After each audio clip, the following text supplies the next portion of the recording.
bonjour et bienvenue à toutes et à tous sur le plateau d'On se dit tout. Vraiment très heureuse de vous retrouver une nouvelle fois. Alors comme à chaque rendez-vous, je vous ai concocté deux sujets. D'abord, nous allons parler psychologie et comprendre la place du psychologue dans notre société marocaine. Ensuite, on va passer à un sujet complètement différent puisqu'on va parler de chute de cheveux. A tout de suite pour les détails.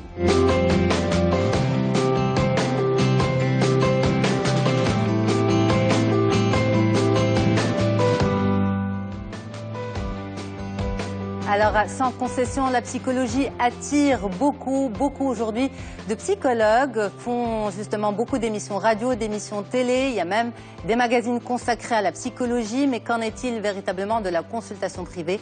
Eh bien, on va en parler tout de suite avec nos spécialistes. Et j'ai avec moi pour cela Monsieur Jalil Nahas, docteur en psychologie, ethnopsychiatre, psychothérapeute et enseignant à Paris et à Casablanca. Bonjour docteur. Bonjour. Merci d'être là. Rizlan Shraibi, vous êtes psychothérapeute, fondatrice de l'Institut marocain de psychothérapie intégrative. Bonjour. Bonjour.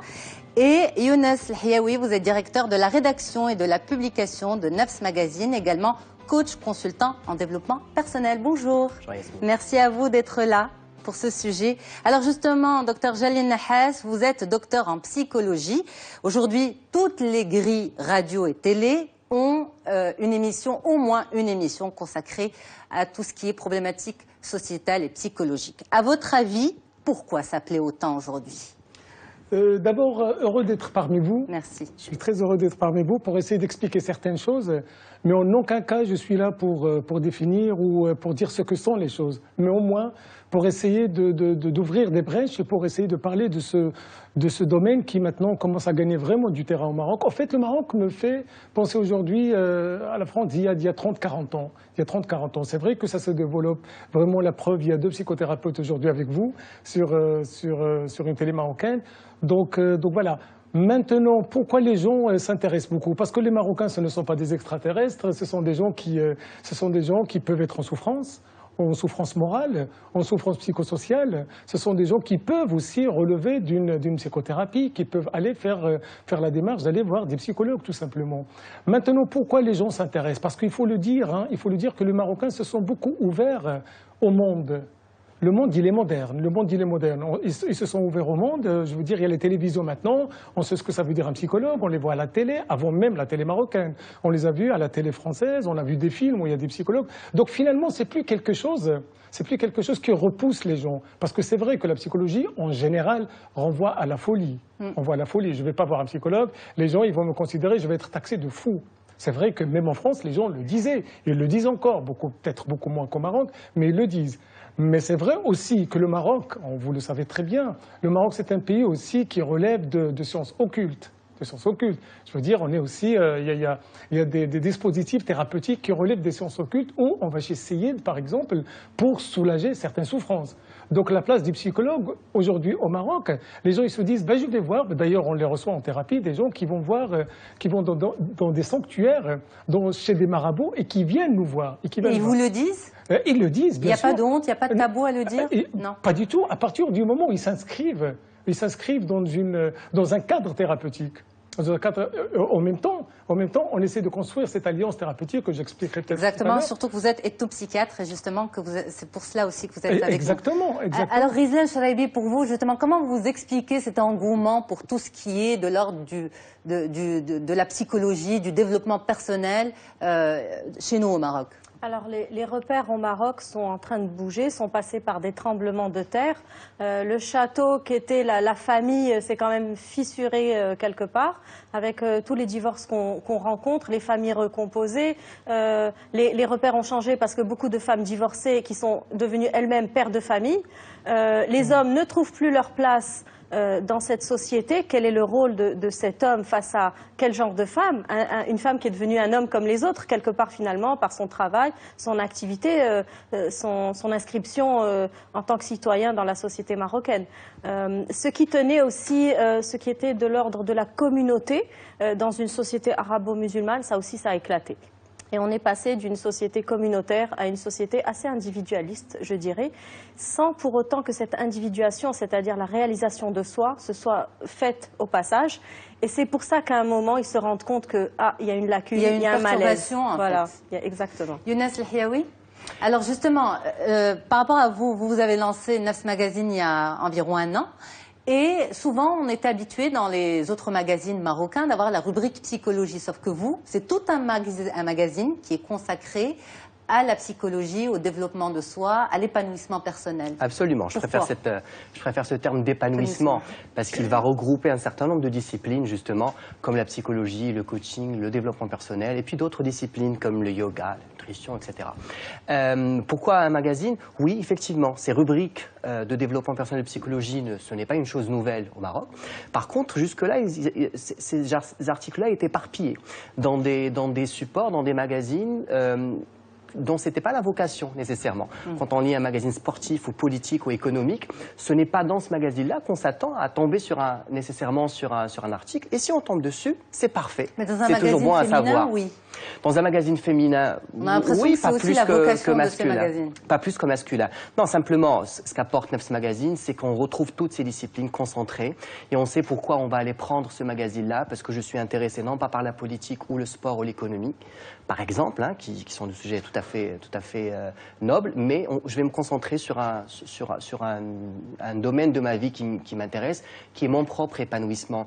Et là, peut-être un complément par rapport à votre question d'avant. Pourquoi cet engouement? Moi, j'y vois une symbolique. Il faut voir lorsqu'il y a des engouements, qu'est-ce que ça veut dire d'une société?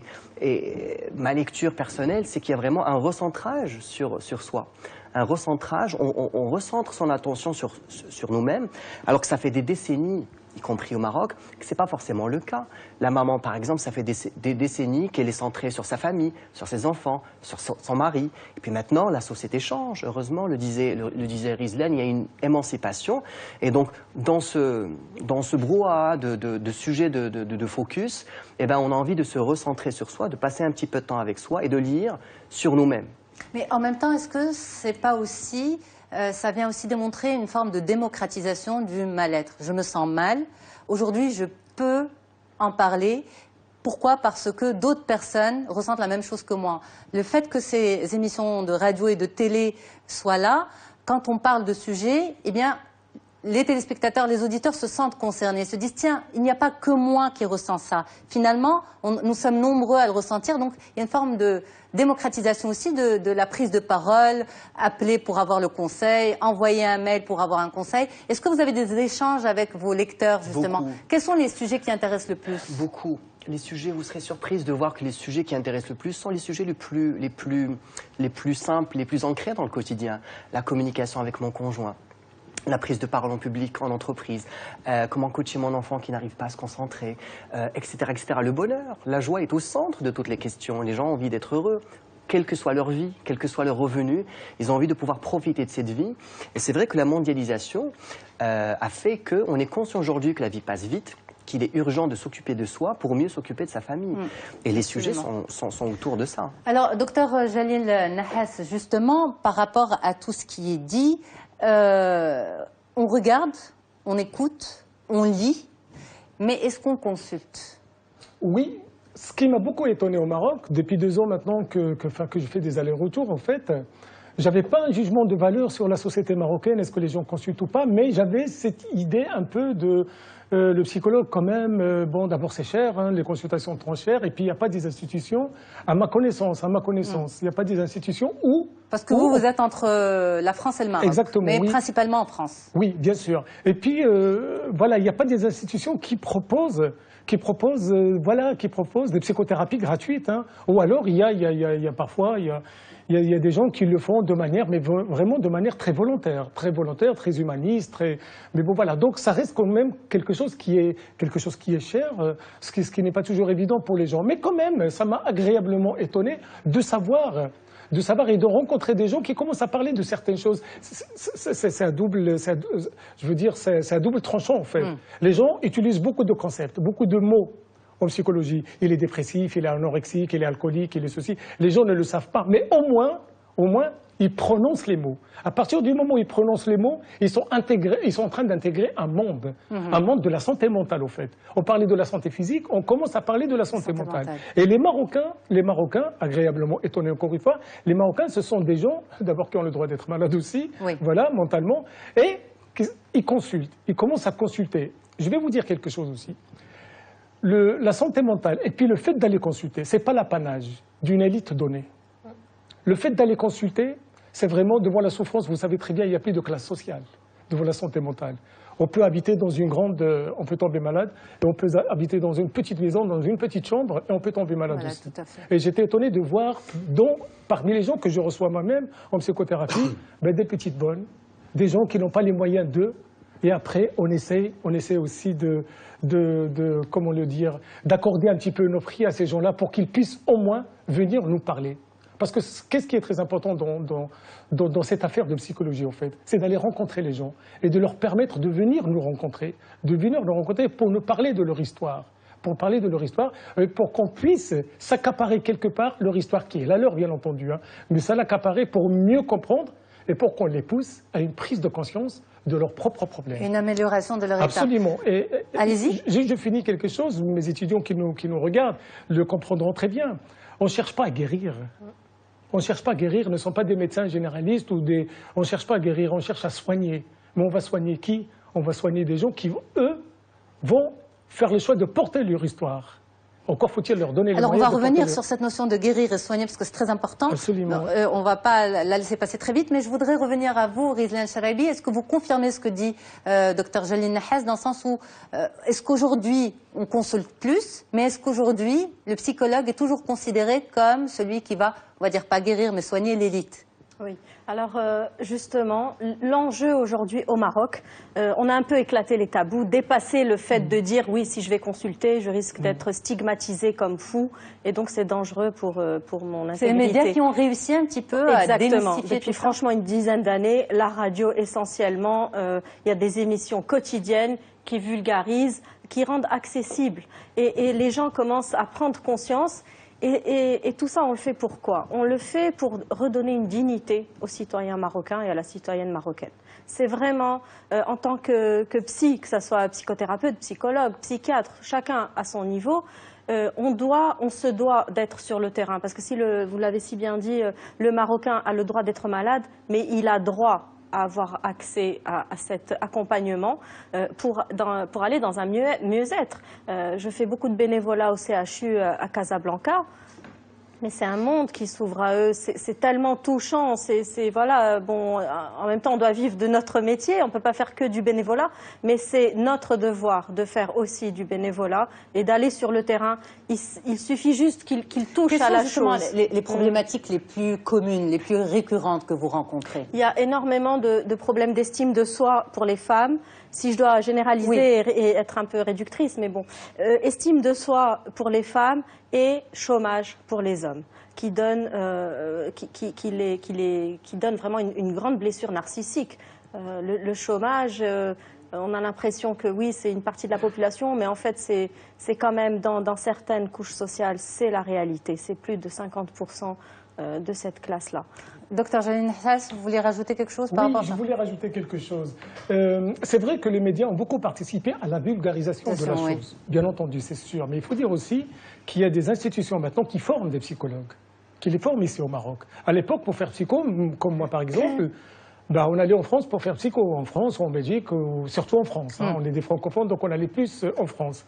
Mais aujourd'hui, les gens ne se déplacent plus. Ils restent ici à Casa, au Maroc, pour faire des études de psycho. Donc on forme des psychologues. On forme des psychologues, on a formé de très bons psychologues qui arrivent sur le terrain. Donc encore une fois, grâce à ces institutions quand même, je fais la pub à aucune institution, mais grâce à elles, c'est une réalité. Grâce à elles, on commence à former ces psychologues qui, eux, ont des familles, ont des amis. On commence à en parler. Vous passez dans certaines rues ici à Casa, mais on voit des institutions qui font... Et même, encore mieux, on peut même enseigner de la psychologie dans des écoles comme les ressources humaines. On peut enseigner de la psychologie, ou les futurs DRH devraient quelque part aussi avoir des notions de psychologie. Mais justement, l'importance de l'ethnopsychologie, parce que parler de psychologie, oui, mais parler de psychologie dans un contexte particulier, le contexte de la société, c'est vraiment le plus, c'est ce qui est important. très important. Je voulais juste un petit peu compléter par rapport à Rizlan sur les types de souffrances qu'on a au Maroc. Moi, je rajouterais quand même les décrochages scolaires, les violences faites aux femmes, ici au Maroc. Ça, il faut le dire. C'est mon terrain qui parle. C'est mon terrain qui parle. C'est mon terrain. Donc, et puis, on commence quand même à voir arriver sur le terrain des cas d'anorexie mentale. Des jeunes filles, parce que ça touche plus le sexe féminin que le sexe masculin. Des jeunes filles qui se privent de nourriture ou alors qui se vomissent, ou alors c'est l'anorexie mentale. Voilà, on n'a pas le temps vraiment de détailler. On reviendra sur ce sujet. Bien entendu. Donc par rapport à votre question sur la psychiatrie transculturelle, moi je me suis dit au fait, j'ai été ce que moi j'appelais l'ethnopsychologie, c'est-à-dire la psychologie dans le cadre d'une société. Vous l'appelez la psychiatrie, vous savez, il y a plusieurs appellations en fait. Il y a la psychiatrie transculturelle, il y a l'ethnopsychiatrie, il y a la psychanalyse, et on dit aussi l'ethnopsychanalyse ou l'ethnopsychologie. En fait, c'est juste une appellation. Mais le plus important, c'est quoi? C'est comment la psychologie pourrait s'adapter à la culture. Absolument. À la culture. Quelque chose de très important en fait. Comment la psychologie pourrait sortir de l'idéologie dominante, la psychologie occidentale, où il y a des chapelles. On est des freudiens, on est des lacaniens, on est des jungiens, on est des... J'ai appris avec le terrain, parce que c'est le terrain qui nous apprend. Bien sûr, il faut avoir un diplôme pour exercer, mais le terrain, c'est un diplôme plus important, parce qu'il nous pousse à nous adapter et surtout, il nous pousse à travailler sans procuration. C'est sûr que ce que vous dites, ethnopsychiatrie, ethnopsychologie, pour moi c'est un pléonasme, parce que si on ne s'adapte pas au milieu auquel on s'adresse, bon, ben, y a un décalage. Je vais juste poser la question à Younes justement par rapport à la structuration du magazine Nefs, qui est, on va dire, le premier magazine dédié à l'épanouissement personnel au Maroc. C'est bien d'apporter des articles, mais comment ça se construit? Est-ce que pour chaque sujet s'adapte au contexte culturel marocain? Toujours. Ce que j'ai envie de dire depuis tout à l'heure, effectivement, on a orienté le sujet vers la psychologie. En réalité, c'est pas la psychologie qui intéresse les gens. La psychologie en tant que discipline, c'est quelque chose, il y a des encyclopédies pour ça, il y a Internet pour ça. Ce qui intéresse les gens derrière, ce qu'on lit derrière cet engouement vers la psychologie ou le coaching ou toutes ces disciplines-là, c'est un engouement vers finalement ce qui leur fait du bien, des choses qu'ils ont besoin de comprendre. D'accord ? Il y avait beaucoup de tabous. Et les médias ont formidablement participé à faire sauter ces tabous-là. D'accord ? Aujourd'hui, ces tabous ayant été éradiqués ou en cours d'éradication, ben les gens se retrouvent vers eux. Donc j'insiste que ce n'est pas la psychologie en tant que discipline. Et pour répondre à votre question, à la rédaction, on ne traite pas de psychologie. On ne va pas parler de ce que c'est que le coaching, on ne va pas expliquer ce que c'est que le yoga. Ce n'est pas ce qui intéresse les gens. Ce qui leur intéresse, c'est ce que ces disciplines-là peuvent leur apporter dans leur vie quotidienne. Mais dans leur contexte et par rapport à leur problématique sociétale. Si ma problématique, c'est la communication que j'ai avec mon épouse, par exemple, j'ai besoin de comprendre, j'ai besoin de quelques clés de compréhension et de réponse. Maintenant, la réponse peut venir de la discipline psychologie, de la thérapie, mais du yoga. Je vais vous donner un exemple maroco-marocain, en fait, si vous permettez. On va prendre, par exemple, le cas d'un problème de couple. Oui. Et on va dire que l'épouse se plaint de sa belle-mère. Ok, je vois des sourires. L'épouse se plaint de la belle-mère et on connaît le positionnement de la belle famille dans notre société marocaine. Ce sujet, si on le Google, on va avoir une explication, on va dire occidentale, qui ne s'adapte pas à notre société à nous. Par contre, si je m'adresse à un magazine marocain ou si je m'adresse à un psychologue dans mon contexte marocain, j'attends une solution qui s'inscrit dans la dynamique de ma société. Absolument, absolument. C'est Paul Valéry qui disait, il me semble, les gens diffèrent dans ce qu'ils montrent et se ressemblent dans ce qu'ils cachent. Finalement, on est aujourd'hui dans la planète est un petit village aujourd'hui. Et on a tendance à dire les problèmes de l'Occident sont différents du problème de l'Orient. En façade, oui. Sur la structure identitaire des gens, l'être humain est semblable là où il est. Ce qui est intéressant dans les médias, absolument, c'est là où je voulais en venir. Le rôle des médias maintenant, c'est d'apporter cette contextualisation. Toujours. C'est la contextualisation qui va apporter des clés de compréhension d'une société, mais pas de l'être humain. Pas de l'être humain. L'être humain a ses peurs, assez complexe, il tombe amoureux, il est parfois timide, il a des problèmes en entreprise autant en Occident qu'en Orient, par exemple. L'être humain dans sa structure identitaire elle-même. Mais les causes la ne sont société, pas les mêmes, les peut-être. codes, les apparences ne causes sont pas les mêmes. aussi. Les causes et les codes. C'est vraiment la force de Nafs Magazine dans le sens qu'il répond à des besoins maroco-marocains. D'accord. Et à la base, l'article part du besoin, de la problématique, et au-delà de dire le quoi, chez Nafs Magazine, on va dire le comment. D'accord. C'est de donner des clés de réponse. Docteur Jalil. Oui, notre propos, en tout cas le mien, mon propos à moi, c'est pas d'inventer une psychologie marocaine. Très loin de là. On est des psychothérapeutes, on est des cliniciens.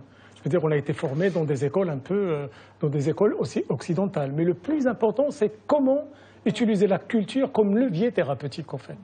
Justement, Mais pourquoi ne pas inventer une psychologie marocaine, justement? Où serait le mal? Justement, pour ne pas tomber dans ce qu'on appelle le culturalisme, en fait. Nous, avoir la culture comme levier thérapeutique, c'est pas sombrer dans ce qui est culturaliste, en fait. Moi, je prends la culture au sens de Lévi-Strauss.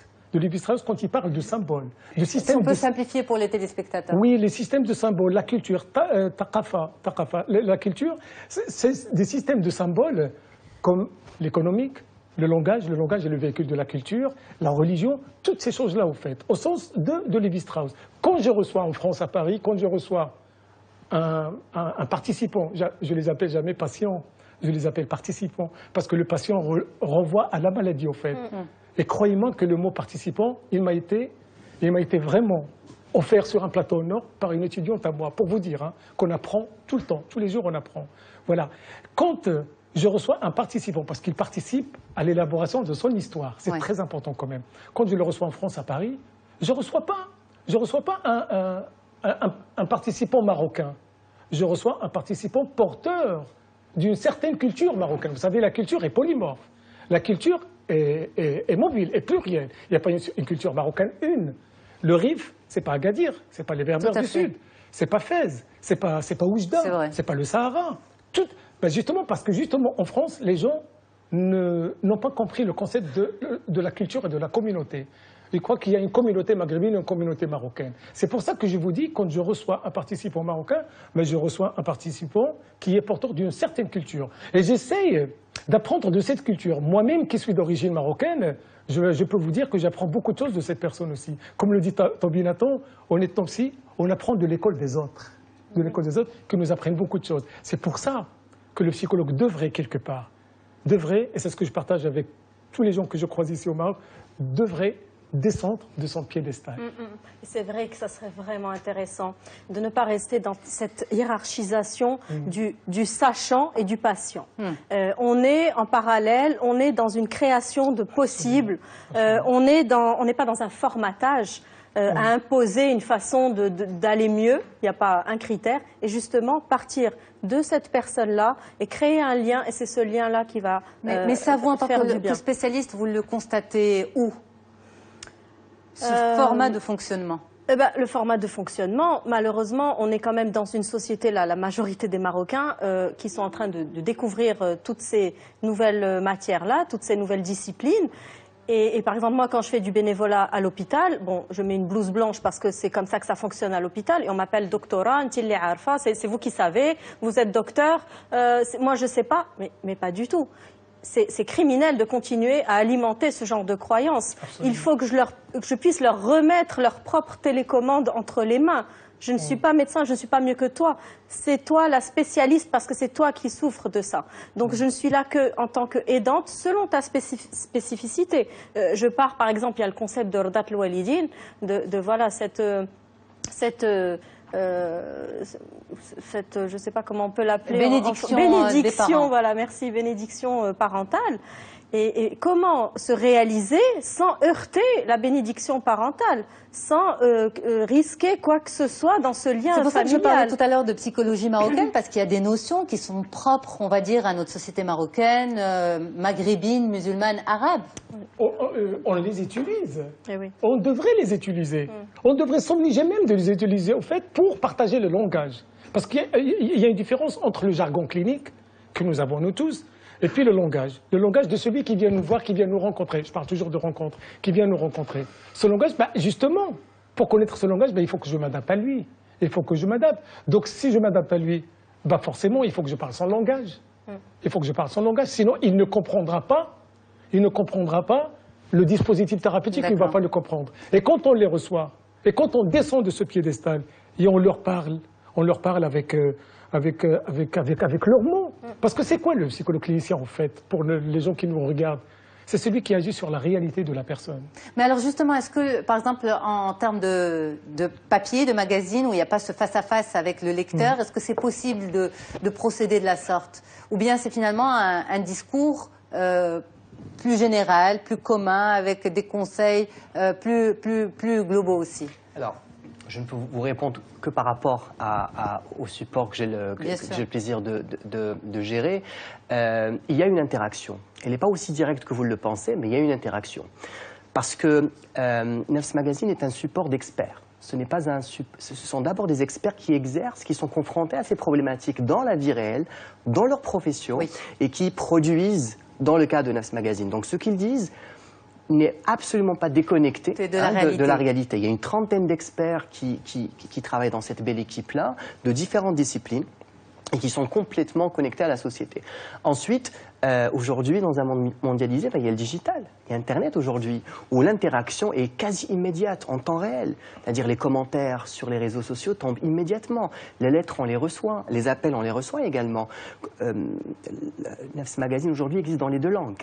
Et l'engouement, il est dans les deux langues, justement. C'est symbolique d'un intérêt. Par exemple, de magazines, d'émissions radio-télé, c'est pas finalement aussi une soupape? Ça permet aux gens de respirer, d'avoir une bouffée d'oxygène, d'être écoutés, d'avoir l'impression d'être écoutés, même si, on va dire, ils ne participent pas directement à ces émissions, mais se dire, on me comprend, on m'écoute, et on parle de moi. Si vous le permettez, on revient sur ce point, juste après la petite pause. À tout de suite. On revient pour la deuxième partie d'On se dit tout.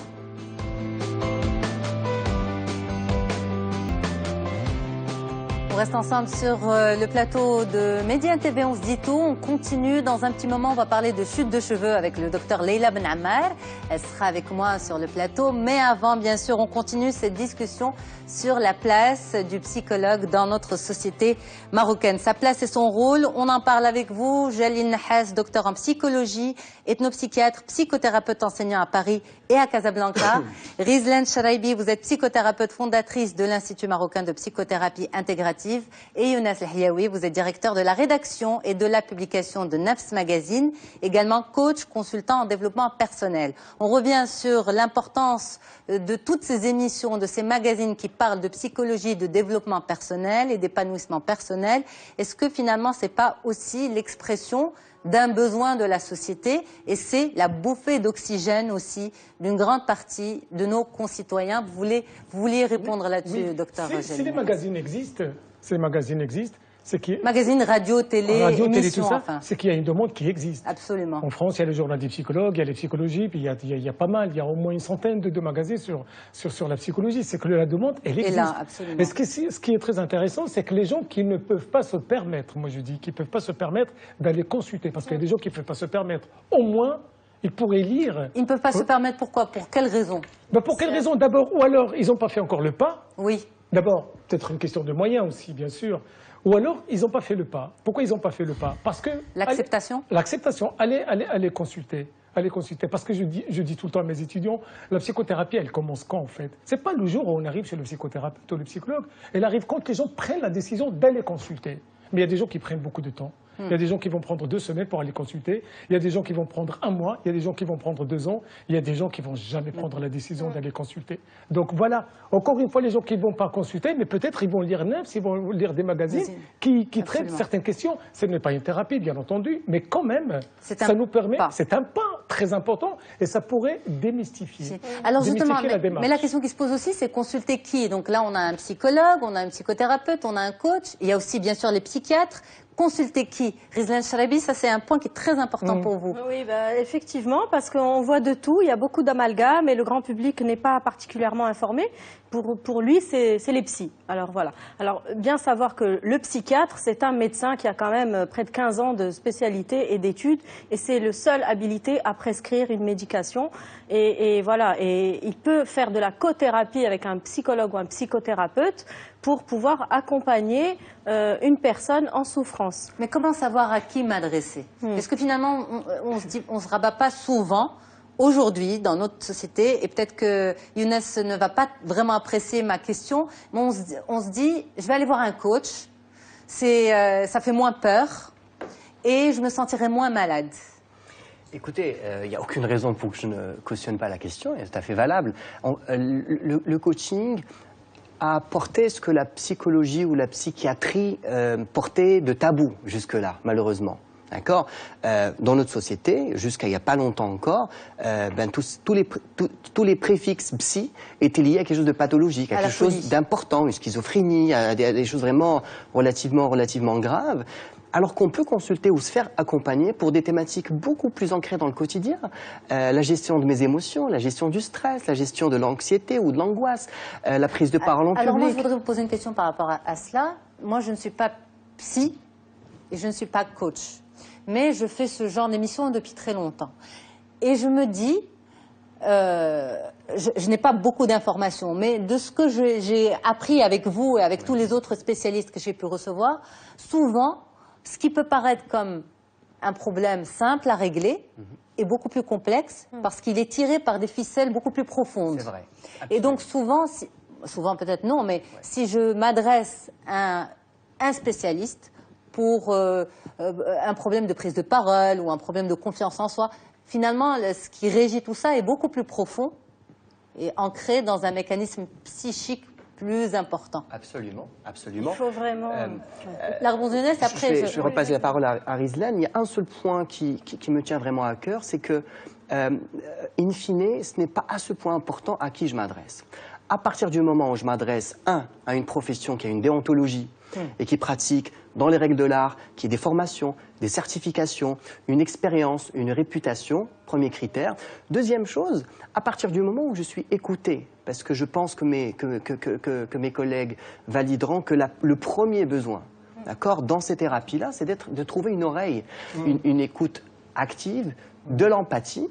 Ensuite, selon certains, il y a la tendance du coaching, ok, je pense qu'elle va passer. Pour d'autres, ils veulent des choses beaucoup plus cadrées, pédagogiques, ils vont avoir recours à un psychanalyste, c'est la fameuse image du divan. Par exemple, de la thérapie, on parlera peut-être de d'autres formes de thérapie beaucoup plus légères, beaucoup plus agréables, comme l'art-thérapie. Il y a beaucoup de choses qu'on fait collectivement d'ailleurs. Une thérapie n'est pas forcément quelque chose de très grave, d'absolument triste, d'absolument anxiogène. Thérapies qui se font de groupe. Qui se font dans... Il y a des ateliers qui se font dans la bonne humeur maintenant. L'important n'est pas de soigner uniquement le symptôme, l'important est de soigner la cause. De la même manière que la fièvre est symptomatique d'une infection ailleurs. Maintenant, dire que chaque infection est extrêmement grave et qu'elle est mortelle, non. Bien sûr que je vais venir vous parler d'une problématique de prise de parole en public et que la véritable problématique se situe ailleurs. Mais c'est ailleurs, ce n'est pas mortel, ce n'est pas nécessairement dramatique. C'est aux experts d'évaluer si ça relève de leur sort de traiter une problématique comme ça ou pas. C'est exactement la théologie. C'était mon premier point, justement. Exactement. Rizlan, vous vouliez rebondir sur ça? Il faut vraiment structurer ces métiers-là au Maroc. On en est loin, à part l'ordre des médecins qui font très bien ce qu'ils font. Il n'y a pas d'ordre de psychothérapeute, il n'y a pas d'association de quoi que ce soit. Alors les coachs se sont un peu organisés avec l'association internationale ICF avec un chapitre au Maroc. Il serait temps qu'aujourd'hui, on commence à vulgariser ça pour le grand public. Un psychothérapeute ne peut pas s'improviser psy après avoir fait 3 week-ends de développement personnel. Ne peut pas s'improviser psy quoi? Psychothérapeute. Un psychothérapeute ne peut pas s'improviser? Psychothérapeute. Non, vous avez dit un psychothérapeute ne peut pas s'improviser psychothérapeute. Alors, il est déjà psychothérapeute. Il peut pas s'improviser, en tout cas, après avoir fait 3 week-ends de développement personnel. Il y a un certain nombre d'heures de pratique, un certain nombre d'heures de supervision obligatoire dans une éthique et une déontologie. Il faut avoir été formé en psychopathologie, justement pour connaître ses limites en tant que psychothérapeute et référer à un psychiatre. Mais ça ce n'est pas uniquement le cas du Maroc, c'est-à-dire que même la France n'est pas encore... C'est nouveau. C'est nouveau, ils sont à peine en train de se structurer. De se structurer. Vous allez mieux, Ils viennent de voter des lois en France pour vraiment structurer la profession de psychothérapeute. Ouais. Il faut qu'on sache que le diplôme, justement, c'est un lapsus révélateur. La psychothérapie, c'est pas un diplôme universitaire académique comme la psychanalyse d'ailleurs, hein, comme la psychanalyse. Les seuls diplômes qui soient universitaires académiques, c'est la psychologie clinique, c'est la psychiatrie, bien entendu, c'est la psychiatrie. Donc voilà. Ceci dit, il y a de très bons psychothérapeutes qui ont un très long passé Même l'enseignement de la psychologie est récent au Maroc. Mais oui, bien sûr, il est récent depuis, on va dire... Enfin, il est récent au Maroc, non. Oui et non. Depuis 2006, oui, pratiquement. Depuis 2006, on commence à enseigner de la psychoclinique dès la première année. Par contre, la psychologie, elle est ancienne, mais sauf que c'était dans un bloc. Dans un bloc où il y avait la philosophie, la sociologie, et puis voilà. Mais depuis 2006, non, je crois que c'est 2003. Depuis 2003, on a commencé à enseigner la psychologie dès la première année. Ceci dit, ce que je voulais dire, au fait, par rapport à ce métier de psychologue, parce que c'est vrai qu'il y a plusieurs appellations, Rizlan l'a très bien expliqué par ailleurs, hein, mais on ne devient pas psychologue comme ça parce qu'on aime faire ça. Ce n'est pas possible. Devenir psychologue, on va affronter la souffrance humaine. Il faut qu'on se prépare, bon sang. On n'est pas devant des robots, on est devant des êtres humains qui sont en souffrance, bien entendu. Donc faire un travail sur nous-mêmes, faire un travail sur nous-mêmes obligatoire pour justement qu'on essaie au moins de nous comprendre un tout petit peu, comprendre notre passé. Vraiment, je finis en 2 mots, je finis vraiment. Et pour justement aller comprendre ce qui a fait mal. Vous avez très bien parlé tout à l'heure des causes, c'est-à-dire ce qui pousse les gens à venir nous voir. Aller pour justement qu'ils arrivent à se soigner. Mais on ne va jamais guérir, on le disait au début de l'émission, on n'arrive jamais à guérir. Et puis les gens, ils vont vivre avec. Mais justement, ce que vous dites peut faire peur aux téléspectateurs. Mais justement, bien sûr, mais je comprends très bien votre question. Parce que bon, on ne va pas leur raconter n'importe quoi. À ces gens-là, ils sont très capables. Ils seront très capables de porter leur histoire. Encore faut-il qu'ils s'inscrivent dans un dispositif thérapeutique qui leur permet justement de faire un travail sur eux-mêmes. Mais quand vous dites en fait on ne guérit pas, on soigne, ça veut dire quoi? Ça veut dire qu'on apprend aux gens à vivre avec, à cohabiter. Très bien. Voilà. Ça veut dire que nous, les cliniciens en général, on ne travaille pas sur l'oubli. On ne dit pas aux gens qu'il faut oublier ce qui s'est passé. Mais il faut comprendre l'origine du mal. Très bien. Pour comprendre l'origine du problème, de la problématique plutôt, pour comprendre l'origine et pour que la personne puisse vivre avec. À partir du moment... sans trouver de coupable. Après, il y a le tiers maltraitant. Maintenant, la nouvelle psychologie clinique travaille sur le tiers maltraitant, mais ça demande une autre mission, une autre émission. Et quand les gens pourront vivre avec ce qui a fait mal, ils n'auront plus besoin de psychologue. Alors, Younes, justement, ce besoin d'épanouissement, votre magazine, vous l'oriente avant tout vers l'épanouissement de l'être humain. Absolument. Pas vers la psychologie ou uniquement le développement personnel, mais c'est l'épanouissement. C'est justement un ressenti de toute une société ou ça reste quand même élitiste? Absolument pas élitiste. Le fait que le magazine soit en arabe, Nafs Magazine et Majallat Nafs, qu'on trouve dans tout le territoire marocain, on a aujourd'hui des signes d'un véritable intérêt. Encore une fois, non pas pour la discipline, psychologie, thérapie ou coaching ou autre, mais pour les sujets que les gens, les Marocains et les Marocaines vivent dans leur quotidien. Et que ce soit le magazine d'ailleurs ou que ce soit la consultation, aujourd'hui, c'est un geste que je dis écologique. Écologique dans le sens, c'est un espace pour soi, d'accord? Sans magazine, c'est un moment que je passe avec moi-même, à lire sur des sujets. Je vais les dédramatiser parce que je lis sur ces sujets-là, je me dis, ça n'arrive pas qu'à moi, ça arrive également aux autres. Que je consulte, c'est un espace d'écoute, d'expression, c'est un espace à moi, c'est mon jardin secret, que je suis accompagné avec un spécialiste. Mais toutes les sociétés sont intéressées par quoi finalement? Par eux-mêmes. Vous savez le fameux dicton, parlez-moi de moi, il n'y a que ça qui m'intéresse. On ne parle pas des disciplines, on parle de ce que les disciplines peuvent nous apporter dans notre vie quotidienne. Et ça, c'est un petit peu aussi l'esprit de l'émission, dont se dit tout. En tout cas, merci beaucoup à vous trois d'avoir été mes invités aujourd'hui, de nous avoir un petit peu éclairé sur cette thématique et sur ses ramifications. Au plaisir de vous retrouver très vite sur le plateau d'On se dit tout. Alors, je rappelle, Dr Jalil Nahas, vous êtes docteur en psychologie, ethno-psychiatrie, psychothérapeute, enseignant à Paris et à Casa. Lors du prochain retour au Maroc, on vous recevra. Avec plaisir. Avec plaisir, Sidi. Merci. Merci beaucoup. Rizlan Charaibi, psychothérapeute, fondatrice de l'Institut marocain de psychothérapie intégrative. Merci. Et Younes El Hiaoui, directeur de la rédaction et de la publication de Nafs Magazine, coach consultant en développement personnel. Merci beaucoup. Nous, on reste ensemble sur Médien TV pour parler de chute de cheveux. À tout de suite.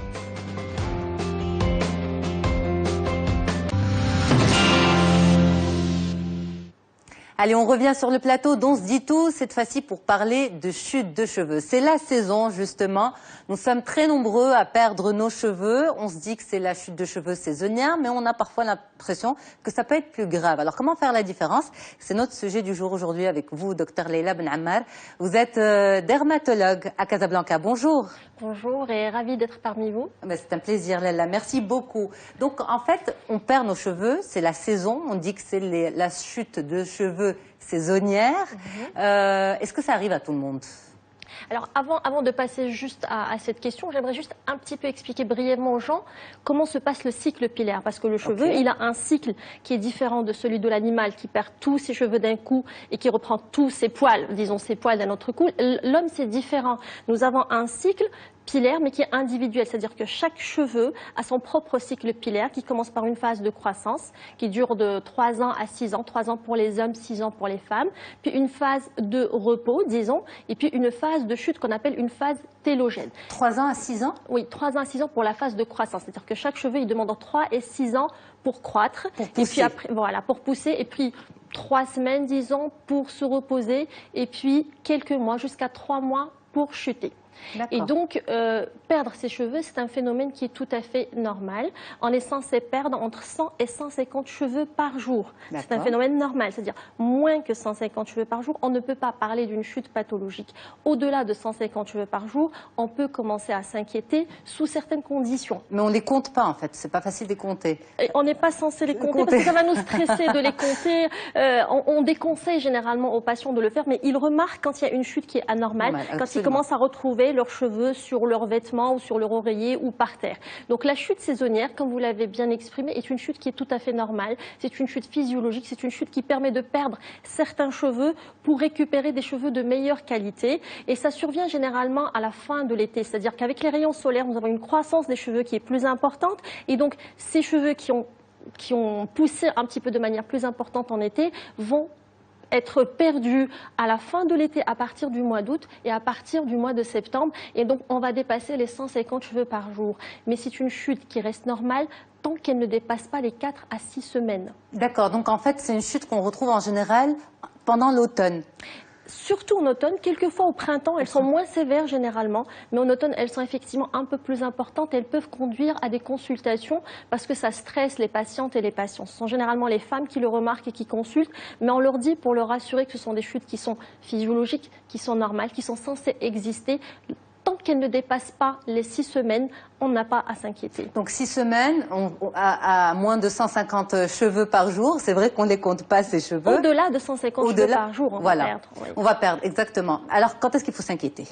Alors, on s'inquiète soit lorsqu'on a une chute en dehors de l'automne, soit lorsque cette chute automnale persiste au-delà de 6 semaines. D'accord. Alors là, effectivement, ça pousse les patientes à venir consulter et le rôle du médecin justement c'est de voir est-ce que c'est une chute qui est normale ou est-ce que c'est une chute qui est pathologique et quel type de chute présente cette patiente car il est évident qu'il n'y a pas qu'une seule chute de cheveux mais il y a des chutes de cheveux. Le plus difficile c'est de poser justement le diagnostic de cette chute de cheveux chronique. Alors il y a la chute de... Ah, vous parlez directement de chute de cheveux chronique finalement? Alors au-delà de 6 semaines... J'allais poser une question, finalement je rebondis sur ce que vous dites parce qu'on parle de la chute de cheveux saisonnière, il y a d'autres chutes de cheveux qui sont pathologiques. Mais pour vous, à partir du moment où elle est pathologique, elle est chronique? Non, pas automatiquement. Pas effectivement, elle est le plus souvent chronique. Il y a effectivement des causes de chute de cheveux aiguës, mais où la chute est tellement importante que la patiente ou le patient viennent automatiquement consulter. On appelle ça les effluviums télogènes aigus ou les effluviums anagènes aigus. Quand on dit anagène ou télogène, ça dépend de la phase où le cheveu chute.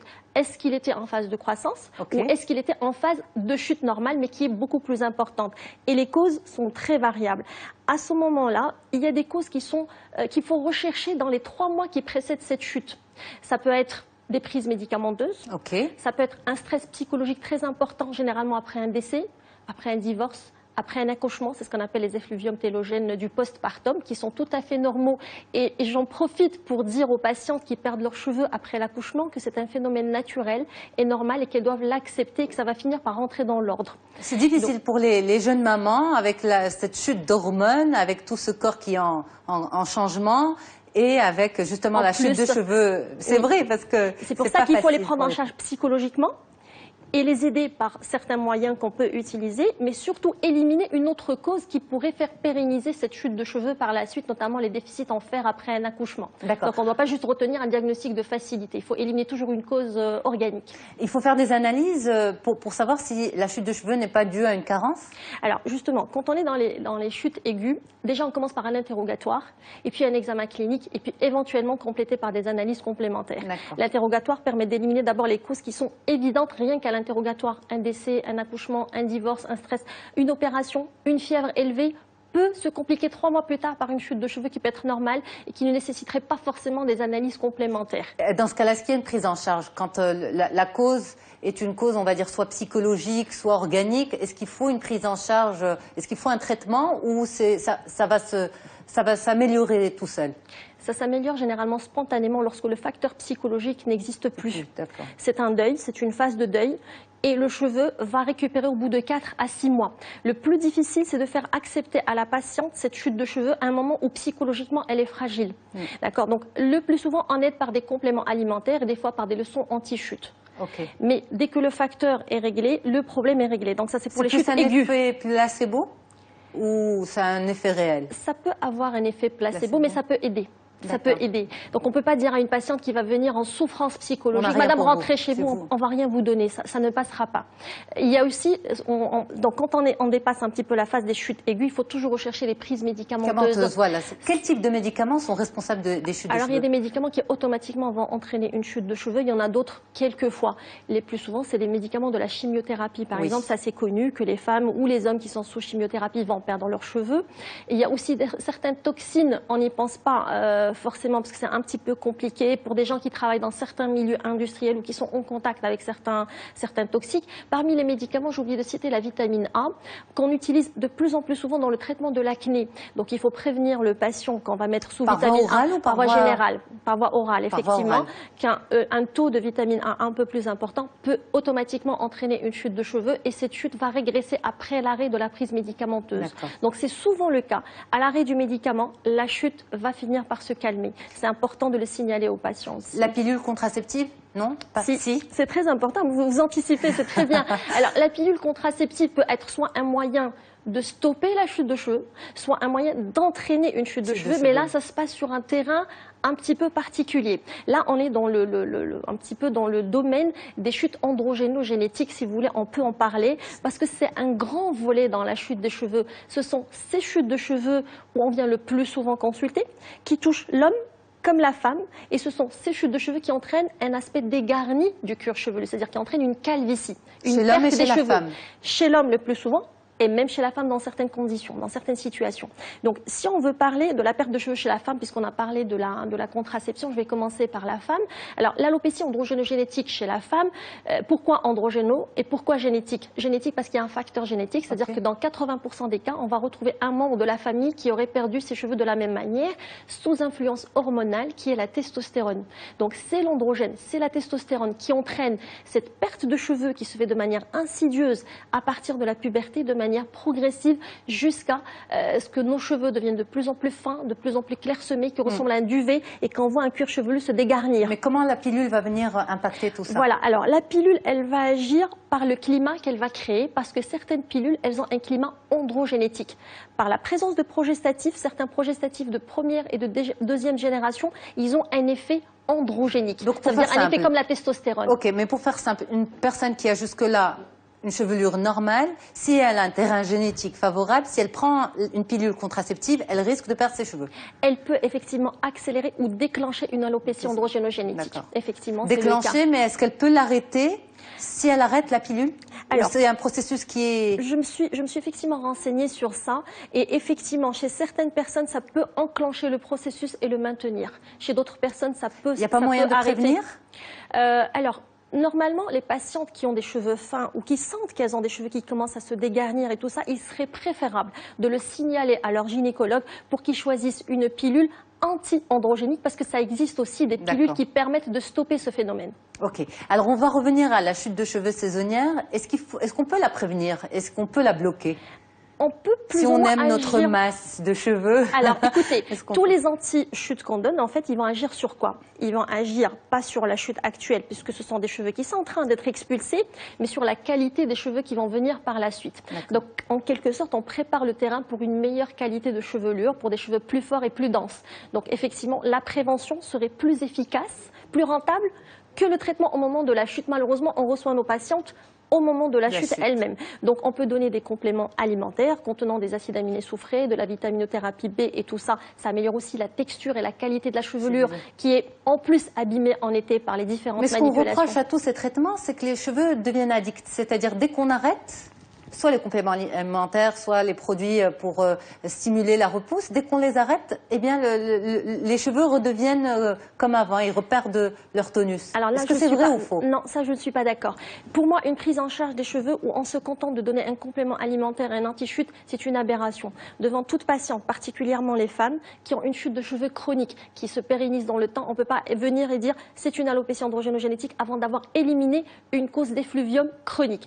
Donc je fais systématiquement un bilan. C'est quoi ce terme? L'effluvium chronique, c'est-à-dire une chute chronique des cheveux. D'accord. Les chutes chroniques chez les femmes, il faut toujours bilanter, toujours rechercher une cause, et Dieu sait qu'il y en a beaucoup. Ce sont des femmes généralement qui peuvent être déficientes en fer. Il ne s'agit pas de faire uniquement un dosage de l'hémoglobine et d'éliminer une anémie. On peut avoir un taux d'hémoglobine normal, mais un taux de ferritine qui est bas. On estime qu'un taux de ferritine inférieur à 50 ou 60 est susceptible d'entraîner ou d'aggraver une chute de cheveux. Donc finalement, il y a beaucoup d'examens pointus à faire.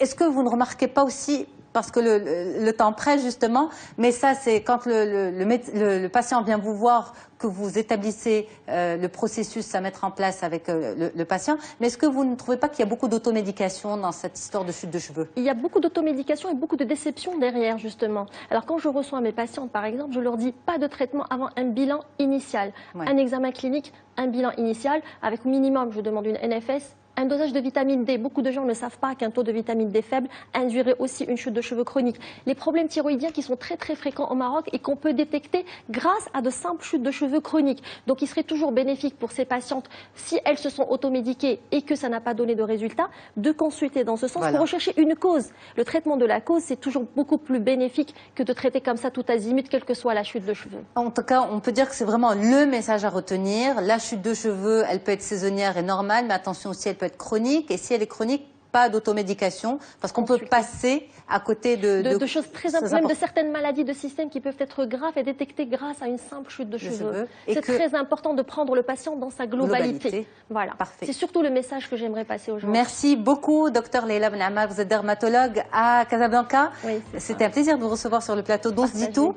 Moi, je vous retrouve très vite pour un autre sujet, pour deux autres sujets, pardon, pour le sujet relatif au développement personnel, à la famille, à la société, et au sujet de santé. Un grand merci à toute l'équipe qui m'accompagne pour la préparation et la réalisation de cette émission. Au revoir.